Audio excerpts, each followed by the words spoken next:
100 रोटी वाला ससुराल। सुनो जी, मुझे तो शीतल की बड़ी फिक्र रहती है। उसका ध्यान तो बस घर के बाहर दोस्तों के साथ घूमने फिरने में ही रहता है। उसे कुछ बोलो तो एक नहीं सुनती। मैं तो कहती हूँ इसकी जल्दी शादी वादी करवा दो, वरना लड़की हाथ से निकल जाएगी। तुमसे ज़्यादा चिंता है मुझे शीतल की शादी की।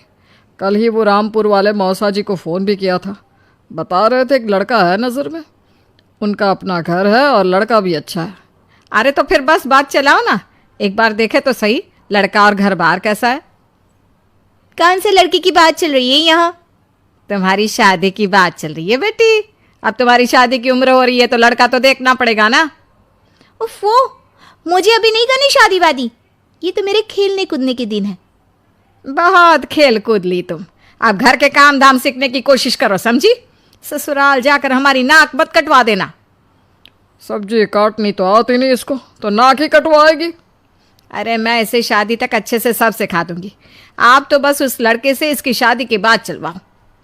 कुछ दिनों बाद कुणाल और उसकी माँ शीतल को देखने घर आते हैं। कुणाल दिखने में बड़ा ही स्मार्ट होता है। शीतल तो उसे देखती ही रह जाती है। देखो जी, हमारी कोई डिमांड तो है नहीं, बस हम चाहते हैं कि लड़की घरेलू हो, घर के सारे कामकाज संभाल ले। अब आपके परिवार में तो बस 3 ही लोग हैं, पर हमारा तो खूब भरा पूरा परिवार है। बाकी हमें लड़की के घूमने फिरने दोस्तों से मिलने से कोई दिक्कत नहीं है। घर का काम करने के बाद जो चाहे सो करे। अरे वाह, ये तो इतने बढ़िया लोग हैं। लड़का भी इतना स्मार्ट है और ऊपर से इन्हें मेरे घूमने फिरने से भी कोई दिक्कत नहीं है। हे भगवान, तूने तो बिना मांगे ही मुझे सब दे दिया। बताओ जी, और क्या चाहिए हमें? हमारी तरफ से तो रिश्ता पक्का है जी। बस फिर तो हंसी खुशी शीतल और कुणाल की शादी हो जाती है। शीतल मन ही मन बड़ी खुश होती है और उसी खुशी के साथ वो अपने ससुराल में कदम रखती है। आओ बहू, तुम्हारा अपने ससुराल में स्वागत है। ये मिलो अपने परिवार से। ये तुम्हारे ससुर जी, तुम्हारी ननद सुनीता और गीता, सुनीता के पति राजेश और उनके 2 बच्चे राजू और चिंटू। ये ना हमारे साथ यहीं रहते हैं। ये तुम्हारी दादी सास हैं और बाकी लोग अभी बाहर गए हुए हैं। इतने सारे लोग, ये सब यहीं रहते हैं इस घर में? अरे अभी तो मेरे देवर देवरानी और उनके 3 बच्चे यहाँ नहीं है। उसके मायके में भी शादी थी ना, तो बस वहीं गई है। कल तक आ जाएंगे। हे भगवान, ये घर है या धर्मशाला? ये सब एक साथ इस घर में कैसे रहते हैं? मुझे तो पता ही नहीं था इनका इतना बड़ा परिवार है। अब समझी कि कोई डिमांड क्यों नहीं की इन्होंने। ये सब चाल चले मेरे साथ। अरे बहू, खड़े खड़े क्या सोच रही हो? चलो अपने कमरे में जाकर आराम करो। जी माँ जी। अगले दिन शीतल का ससुराल में पहला दिन होता है।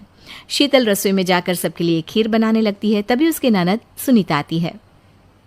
अरे वाह भाभी, आज क्या बना रही हो?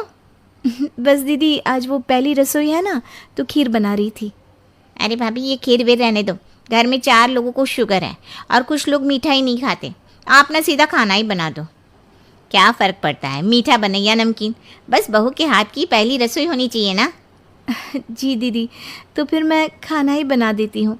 आप बता दो खाने में क्या बनेगा? बस सिंपल सी कोई सब्जी बना दो, जैसे आलू गोभी या आलू मटर, और उसके साथ रोटियां सेक दो। हमारे परिवार में अब तुम्हें मिलाकर पूरे 20 लोग हो गए हैं। 15 बड़े और 5 बच्चे।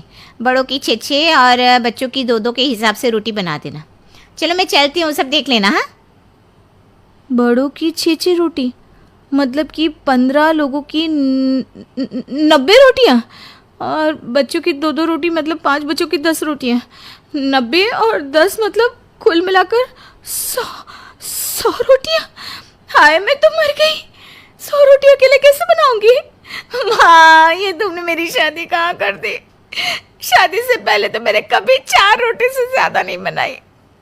शीतल एक बड़ी सी परात में 100 लोगों के हिसाब से आटा निकालती है और उसे गूंथना शुरू करती है। आटा गूंथते गूंथते शीतल के पसीने छूट जाते हैं। उसके बाद बारी आती है रोटी बनाने की। शीतल एक एक करके रोटी बनाना शुरू करती है और 10 रोटी बनाते ही अपनी कमर पकड़ लेती है। हाय, मैं मर गई। मेरी कमर टूट गई खड़े खड़े, और ऊपर से इतनी गर्मी। मैं 100 रोटियां कैसे बनाऊंगी? अरे भाभी, सब बाहर रोटियों का इंतजार कर रहे हैं। ज़रा जल्दी जल्दी रोटी सेक दो।